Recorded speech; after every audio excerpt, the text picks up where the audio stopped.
The best way to make sure that your plants are properly hardened off before planting them outside is to slowly acclimate them by bringing them out a couple hours the first day, a few more hours the next day, until you can eventually get them to be that they can be outside during the day and overnight. Usually this takes about a week. We do this slowly to make sure that nothing is experiencing a lot of shock when they move outside. So when we move our seedlings out from either inside the greenhouse or up from the basement, we want to make sure that we move them outside to a nice protected place. Usually that probably means up against a building or some kind of structure so that there's protection against both sun, bright sun, and winds. Those are the things that the plants have not yet experienced by being grown under lights, and it can be a pretty dramatic shock to them when they move outside. So we want to make sure we give them a nice, slow acclimation to the real world.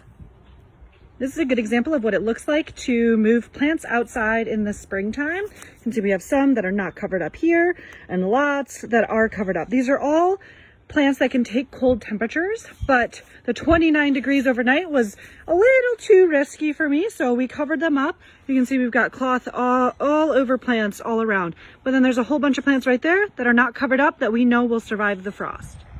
Even these plants, which are some of our hardiest plants, these have been outside for 2 weeks now, but even still, I'm going to cover them up tonight with this row cover because it's going to be 29 degrees overnight. So I just want to make sure that they are nice and warm for the overnight temps. Row cover is a breathable fabric that lets sun and water through, but it just is enough to provide protection for those really cold temperatures.